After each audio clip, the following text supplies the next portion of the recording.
Eh bien, rebonsoir et bienvenue toujours sur le site, sur l'espace dédié au site mécaniqueuniverselle.net, le site sur lequel j'essaie de démontrer de façon rationnelle, de façon à travers la raison, la logique, en m'appuyant un peu sur les découvertes scientifiques, etc., que l'humanité, dans son ensemble, évolue progressivement vers son ultime perfection, la paix universelle, la perfection écologique, voilà, bref, tout ce qu'on peut imaginer de perfectible et que nous perfectionnons finalement progressivement, et avec comme finalité l'accession au bonheur suprême qu'est l'extase. Bonheur suprême, souverain bien, peu importe comment on l'appelle, les Grecs l'appelaient souverain bien, on peut l'appeler béatitude, on peut dire le nirvana du côté asiatique, l'éveil, euh, le samadhi, etc. Cet état, un état de un état d'extase supérieur, un état de conscience supérieur qui est radicalement différent de l'état de conscience ordinaire. Voilà, pour moi, il y a ces deux grands états. L'état de conscience ordinaire, ce que nous faisons dans la vie courante quand on vit, quoi, normalement, même si on touche à des bonheurs très intenses, des joies très intenses, voilà, des états un peu qu'on pourrait dire un peu d'extase, de béatitude, mais ça n'est pas l'extase spirituelle, ça n'est pas le nirvana, c'est vraiment autre chose, cet état-là. Alors on peut expérimenter cet état dans l'état ordinaire euh, par accident, ça a été mon cas par exemple.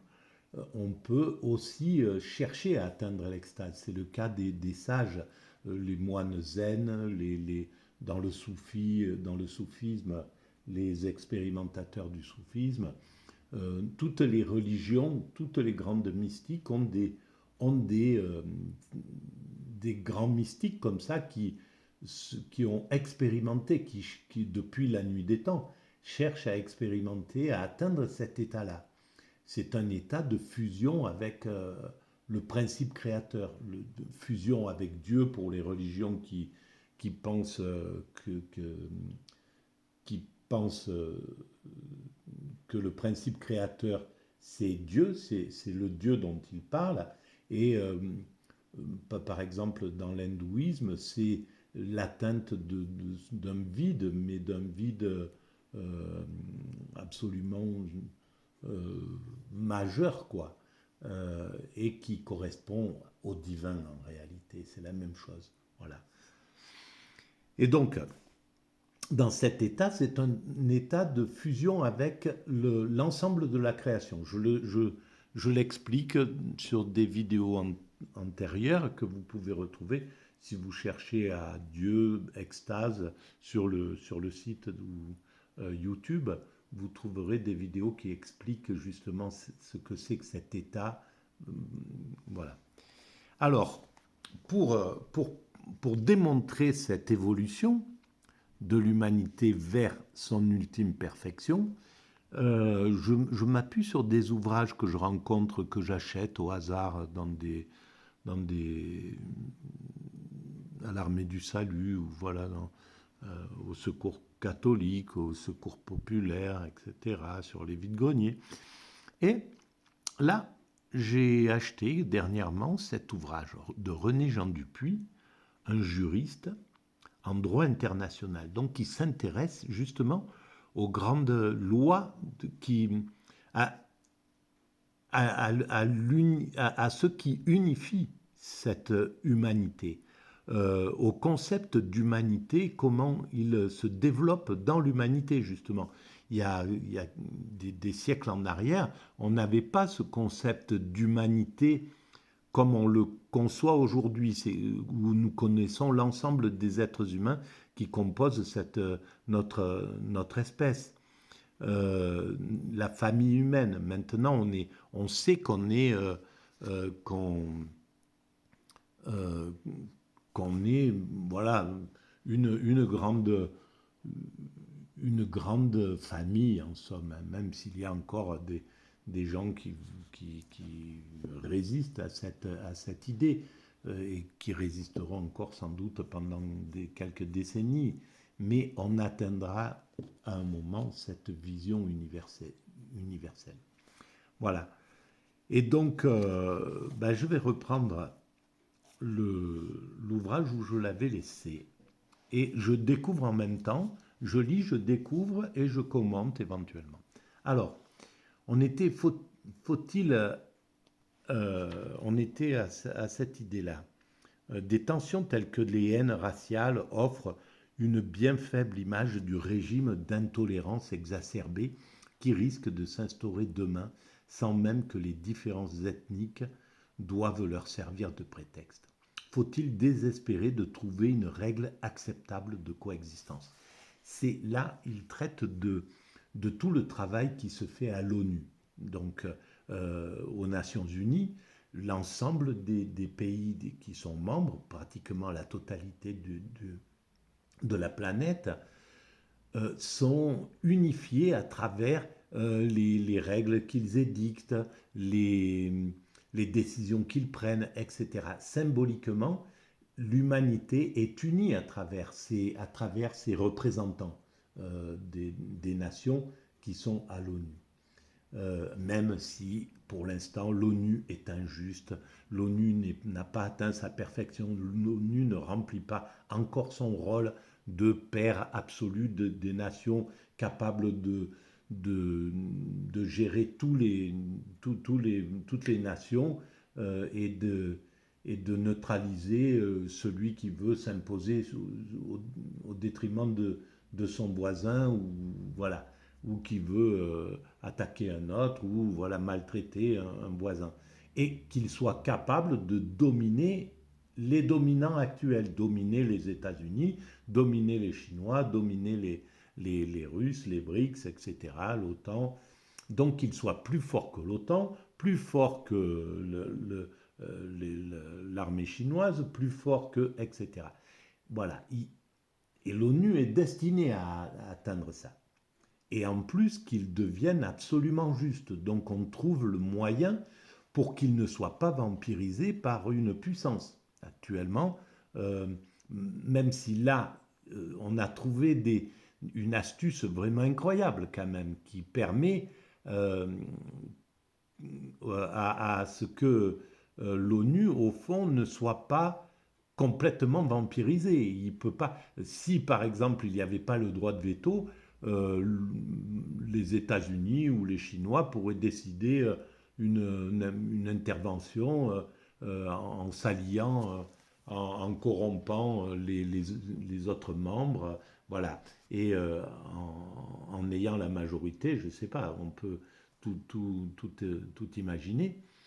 Et en réalité, alors il y a le droit de veto, il y a le fait que maintenant les autres États sont de moins en moins vulnérables, euh, etc. Donc au final, c'est pas encore un organisme qui a atteint sa perfection.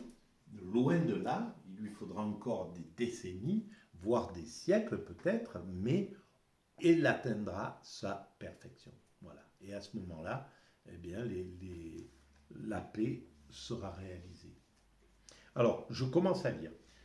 Coexister dans la laïcité. Séparer le public du privé, tel est l'objet de la laïcité. Elle procède de la reconnaissance de deux royaumes. Le royaume spirituel et le royaume matériel, en somme. Ce qui postule le rejet du totalitarisme ambitieux d'absorber les consciences elles-mêmes. Donc, dans cet état-là, ça empêche normalement une forme de totalitarisme. Le totalitarisme spirituel, lié au spirituel, ou le totalitarisme matériel, liées au matériel. C'est ça la base. Norme d'acceptation de l'altérité, la laïcité ne saurait s'ériger en idéologie et se dégrader en laïcisme. Voilà exactement ce que René Jean Dupuy pointait à cette époque-là. Et c'est bien un peu ce qu'on commençait à rencontrer, c'est-à-dire la toute-puissance de la laïcité, et qui, en bloquant en imposant beaucoup plus le système, le marché par exemple, le marché, la religion du marché, la religion de la consommation était toute puissante jusqu'à présent dans ce monde. Et il suffit de regarder à la télévision où est cantonné le spirituel. Le dimanche matin, pendant 3 heures, toutes les religions ont un petit espace, ou sur France Culture, voilà, le dimanche matin aussi, chaque religion a une demi-heure ou une heure pour s'exprimer. Et tout le reste, c'est du business, c'est le marché qui a pris le pouvoir. Donc c'est très déséquilibré en réalité. Ça a privilégié l'avoir sur l'être. Les spirituels n'ont pas manifesté tellement leur réprobation, mais on sent l'envie de ne pas se laisser, d'interrompre ce mécanisme de toute puissance du marché, de toute puissance du laïque sur le comportement de ceux qui veulent aller vers le spirituel, ou des communautés qui sont fortement spiritualisées. Par exemple, le monde musulman est fortement spiritualisé dans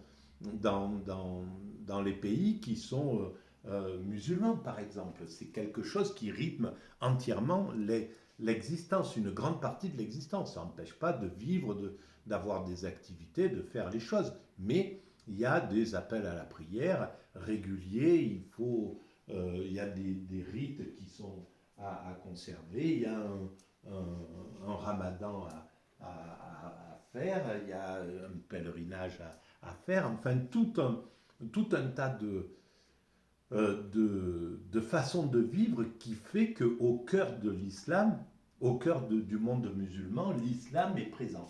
Et donc, naturellement, dans l'immigration qui est en Europe, qui est présente depuis longtemps maintenant, ce désir de spiritualité est extrêmement présent et désire pouvoir se vivre.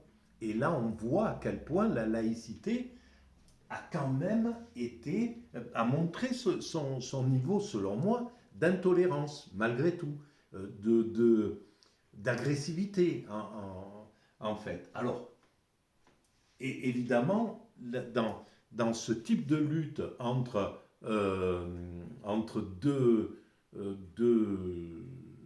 deux façons de penser, la lutte, elle est nécessaire parce que ça empêche chacun de prendre une sorte de pouvoir. C'est clair que la critique par le libéralisme a maintenu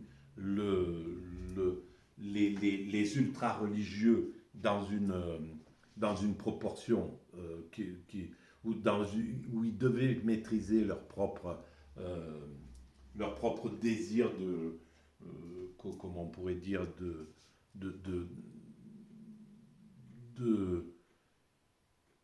d'aller vers l'excès peut-être, hein. Donc ça a maintenu ça. Et de l'autre côté, le fait de ne pas vouloir se laisser dicter par le marché toutes les règles et de vouloir ne pas accepter la mode, le diktat de la mode ou tout un tas de choses comme ça, euh, a obligé aussi la laïcité à se tenir, à ne pas exagérer dans cette chose. Alors là, on voit à quel point ça a engendré des tensions. C'est quelque chose qui était... Mais ça a maintenu quand même une sorte d'équilibre. Et le temps a fait que eh ben, les excessifs de la laïcité qui, pendant une ou deux décennies, là, ont fait faut dire, de l'islamophobie à bloc, et ils ont d'ailleurs réussi à influencer une grande partie de la population parce qu'ils avaient accès aux médias, donc ils ont effectivement, ils ont naturellement imprégné la société de leurs excès. Mais là, c'est en voie de frein, quoi. Hein. Et on se rend compte que quand, quand, quand ces propagandistes ont d'autres chats à fouetter, comme c'est un petit peu le cas là, eh ben, le monde s'apaise, il n'y a plus ces tensions-là, on est dans une cohabitation absolument sans difficulté, on peut vivre vraiment ensemble sans souci. Voilà, bon, cette petite aparté, comme je le dis. Alors, se niant elle-même, la laïcité, quand elle passe en laïcisme, alors se niant elle-même, elle viole la séparation de l'esprit et de l'État. Revêtue des oripeaux de Dieu, César impose une religion d'État où, chaussant les besicles d'Émile Combes, combat la religion au nom de la République. Voilà. Il montre bien les deux versions qui étaient là. Et pourtant, en 91, quand René Jean Dupuy a publié cet ouvrage, le problème n'était pas flagrant, c'était quelque chose d'extrême.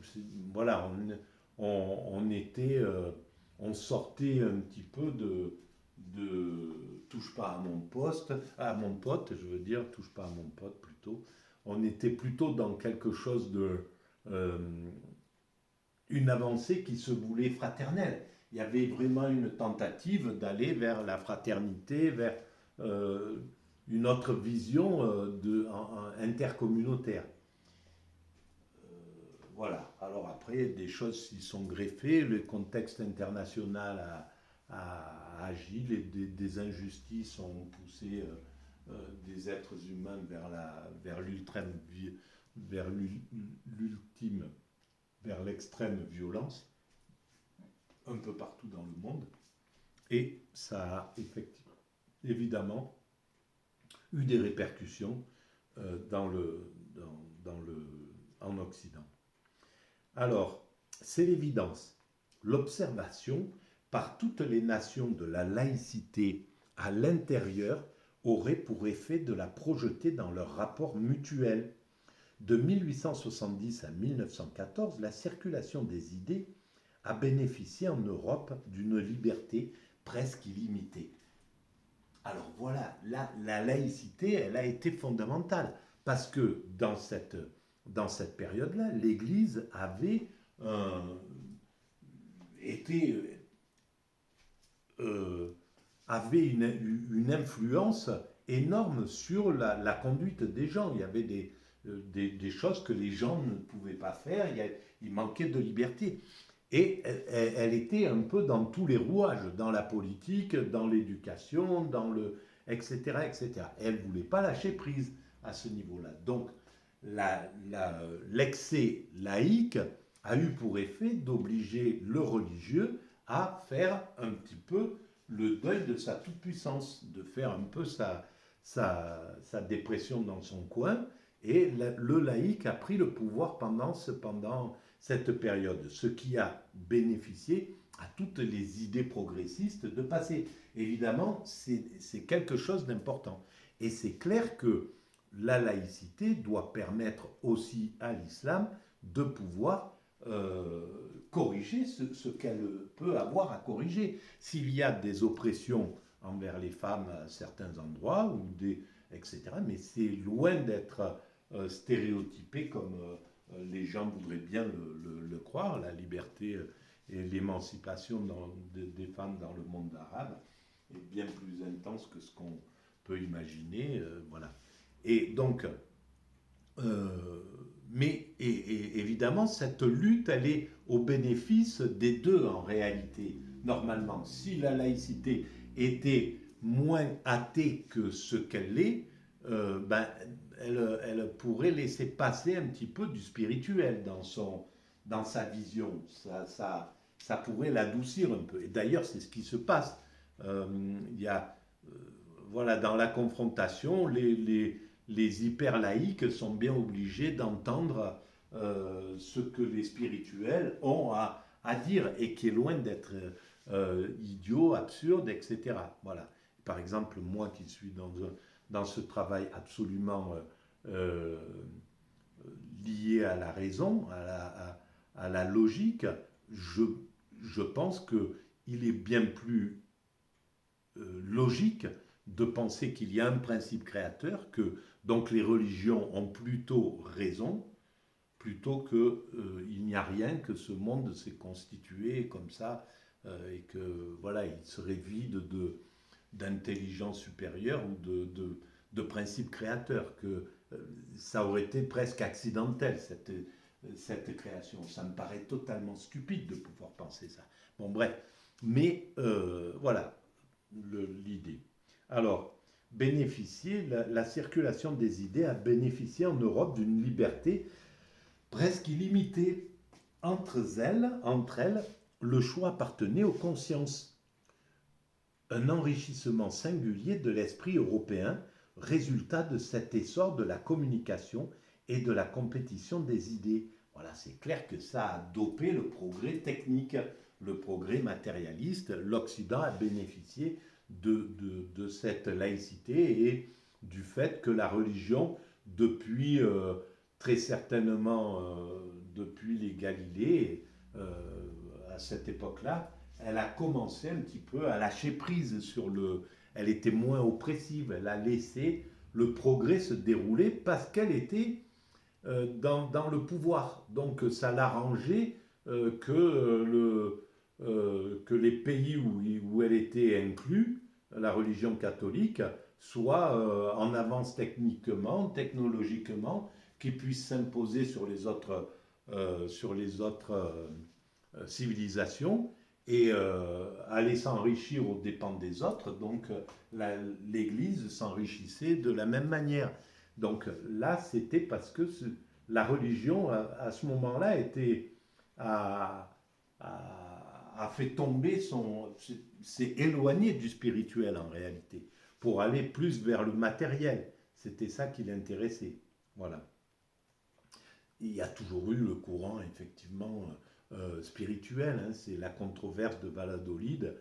C'est la lutte entre Sepulvera et Las Casas. Et voilà, donc entre celui qui est complètement du côté du marché, du côté des, des terreurs des, des conquistadors, et celui qui est du côté du spirituel, du Christ, voilà, avec les idées christiques. Et ces deux courants sont toujours là dans la chrétienté, par exemple, entre autres. Cette liberté d'opinion et de croyance s'expliquait par la longue paix que la guerre alors par la longue paix sans doute au XVIIIe siècle et jusqu'en 14 quoi, que la guerre menace, se lève les murailles. Voilà, à partir du moment où on est dans un état de guerre. Alors ce qui est curieux, c'est que voilà, les états de guerre sont des états extrêmement ségrégationnistes en somme. Hein. Mais par exemple là, la guerre d'Ukraine, eh ben, elle lâche la grappe en fait au communautarisme, au problème de communautarisme. On a autre chose, la crise, etc., les problèmes à résoudre. Mais bien souvent, les guerres sont des vecteurs de haine absolue. Et là, on le voit à quel point, en peu de temps, et c'est fou comment, c'est là où on voit que les médias sont aussi englués sur les dominants, aussi soumis aux dominants qu'ils l'étaient en 1870 ou en 1914 etc. Dès qu'il y a un désir de conflit ou quelque chose, la haine de l'autre, du Bosch, de machin, etc., elle se met tout de suite en place et rien ne peut l'arrêter. Les États obligent en fait à tomber dans cette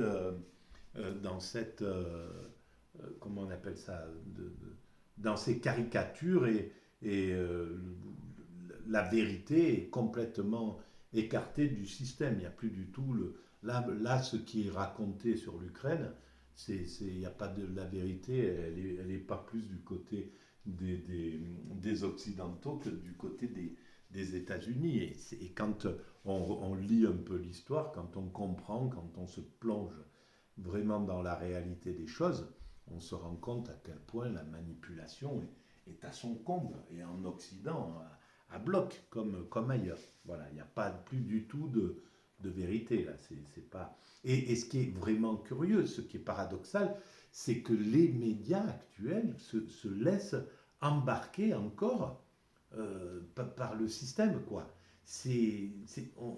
On a l'impression d'un vrai recul par rapport aux médias des années 60, quand il y avait la guerre du Vietnam, ou même la guerre d'Algérie. Les médias semblaient à la limite plus combatifs que ceux qui sont, plus capables de critiquer un peu le système que ceux qui le font actuellement, quoi. Là, c'est le consensus général de ce qui se passe. Et voilà, tout est la faute de l'autre, rien n'est notre faute. C'est aussi simple que ça, le problème. Or, le siècle présent a vu se dresser avec elle les idoles hostiles aux pensées étrangères. Voilà. Dans le siècle, il a écrit en 1990, donc il parle du XXe siècle. Chacune reçoit de l'État qui l'érige en son centre le pouvoir d'asservir l'âme de ses sujets. Et ça, c'est tout simplement monstrueux. Et il faudra dépasser ça. Il faudra que les médias soient totalement libres, totalement conscients de ce qu'est la démocratie, donc la souveraineté du peuple, et donc que le peuple est leur souverain. Et donc ils n'ont pas à être les vassaux de l'élite oligarchique, l'élite du marché, ils doivent être les représentants du peuple, les protecteurs du peuple. Et donc éviter toute manipulation, si nous avions des médias vraiment libres et indépendants et proches du peuple, la guerre, elle ne se déclenche pas. Si l'Occident a des médias comme ça, elle ne peut pas déclencher la guerre. Enfin, voilà, pousser à la guerre l'Ukraine et la Russie. C'est impossible. Voilà. Et si la Russie avait des médias totalement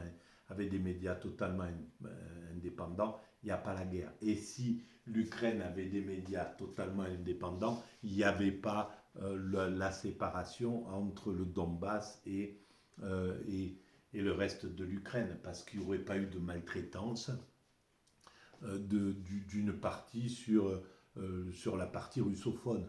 Et donc, c'était réglé l'histoire. Et voilà. Et les médias auraient agi de manière à ce que l'Ukraine reste neutre, fasse du business des deux côtés, s'affirme, prenne son essor, etc., sans être soumis aux avancées américaines ou quoi que ce soit. Donc, voilà. Mais ça nécessite des médias totalement indépendants et favorables au peuple plutôt qu'aux dominants. Voilà. C'est pas le cas encore. Et c'est bien triste, mais c'est comme ça. L'humanité, prise entre ceux qui se croient seuls à l'incarner et les exclus, dispose-t-elle d'une chance d'échapper à l'explosion? Alors pourquoi il parle d'explosion à l'époque? L'Organisation des Nations Unies et l'UNESCO semblent résister aux forces centrifuges. Peut-on l'expliquer? Ah voilà, alors ça veut dire que déjà l'ONU là était en danger. Et c'est curieux parce que c'est encore ce qui se passe là. On se rend compte qu'il y a une vraie tendance à l'explosion, quoi. Et il y a une résistance à garder cette chose merveilleuse que sont les organismes des Nations Unies, parce que c'est une œuvre d'art totale, c'est-à-dire que quelque chose qui fédère l'ensemble de notre espèce. C'est comme si, quand nous étions des primates naturels, l'ensemble des singes du monde avait trouvé un moyen de pouvoir se défendre mutuellement et s'encourager, etc. Bon, bref, c'est dans l'histoire de notre progression, c'est une œuvre d'art d'atteindre ça.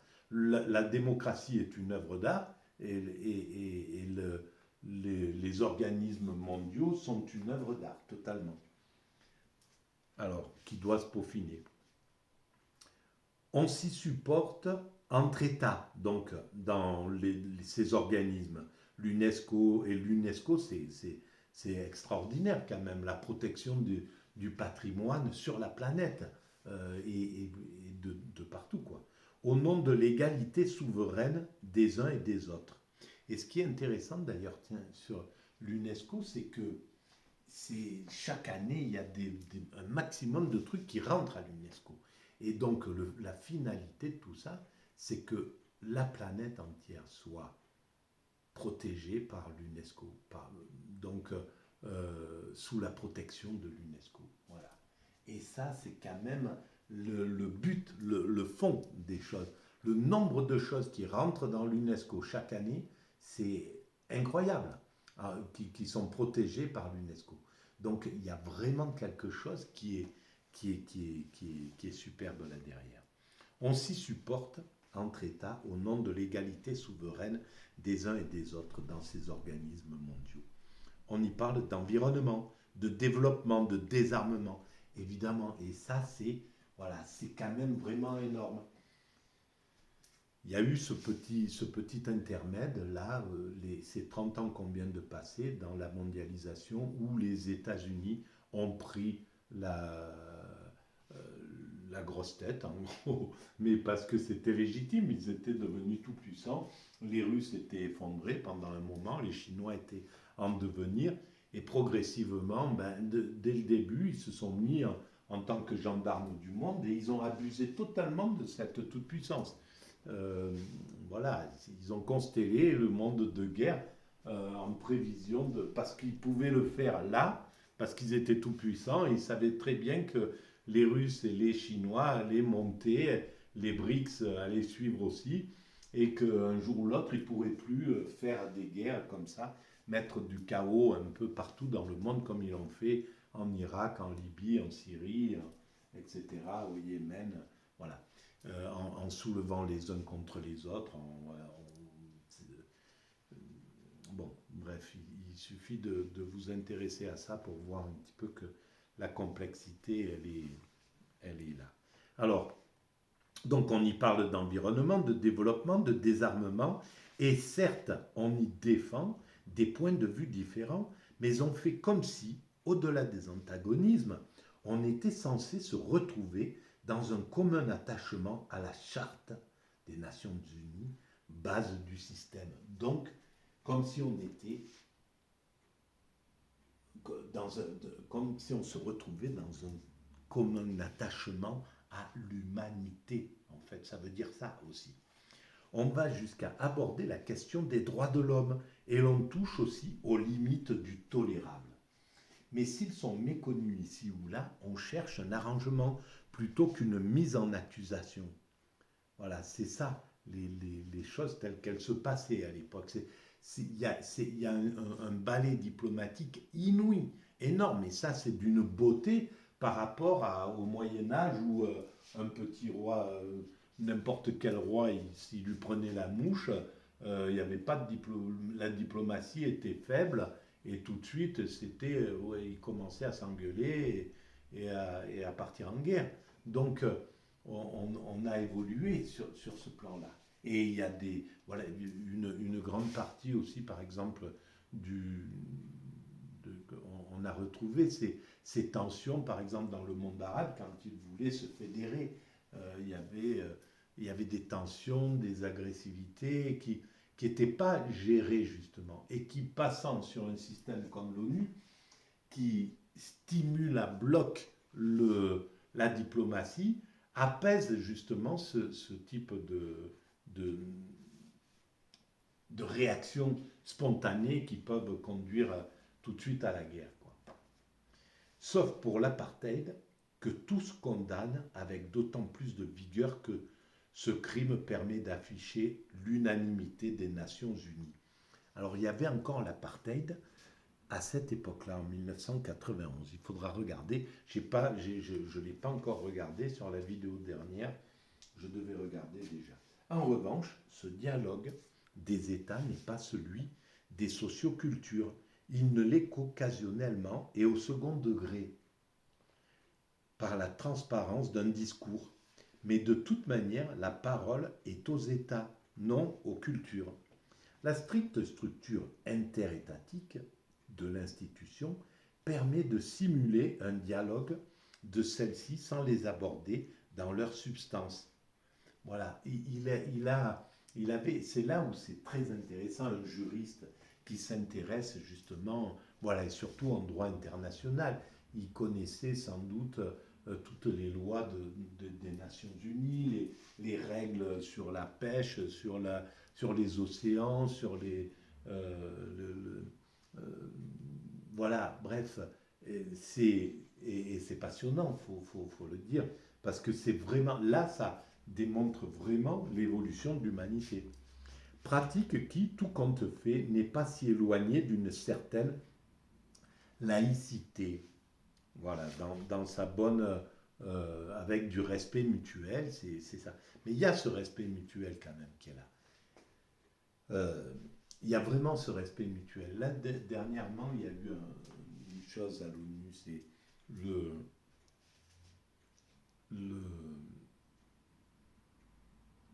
le représentant de l'Ukraine a demandé une minute de silence et a demandé à tout le monde de se lever pour les victimes de la guerre, les victimes civiles ukrainiennes de la guerre, etc.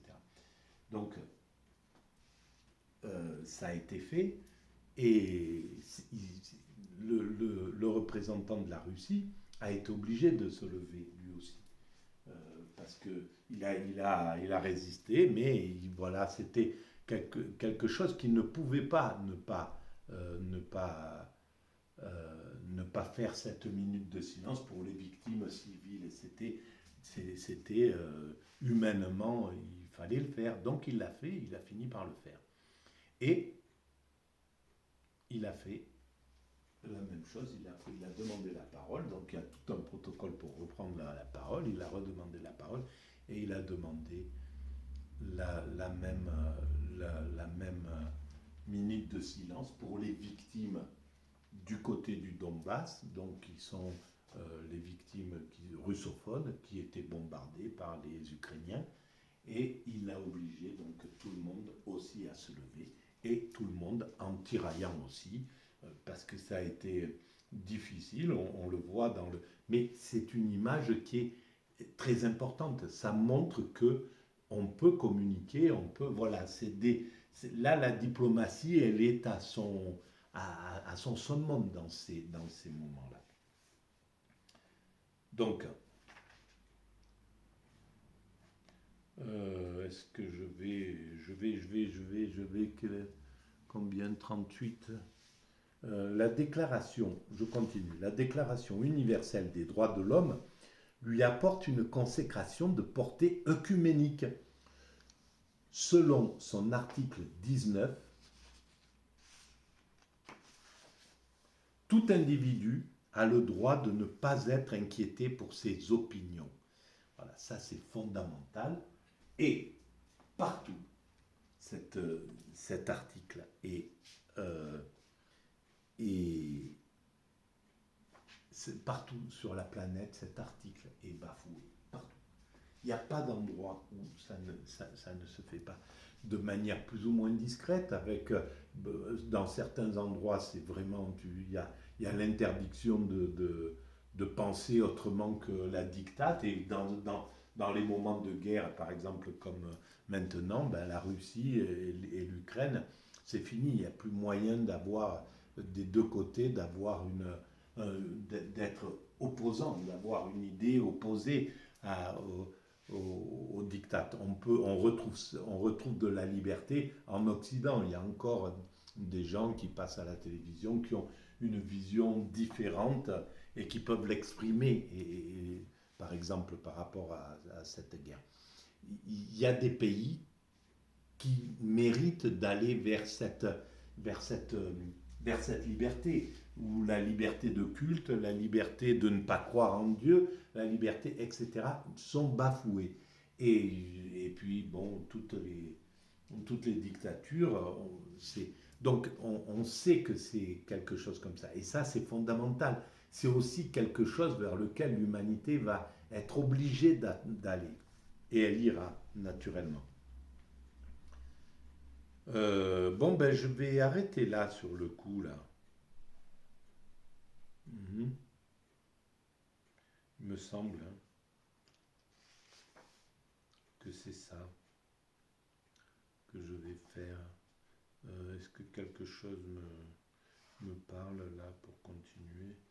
Euh, oui, non, je vais arrêter là. Voilà, je vous remercie de votre écoute. Si vous pensez que c'est assez écoutable, que ça peut intéresser nos frères humains qui vivent là en ce moment, au même moment que nous, c'est quand même une belle chose. Voilà. Et que ça peut les intéresser, ben, vous pouvez mettre un petit avis. Vous pouvez vous abonner à la chaîne, ça augmente sa visibilité.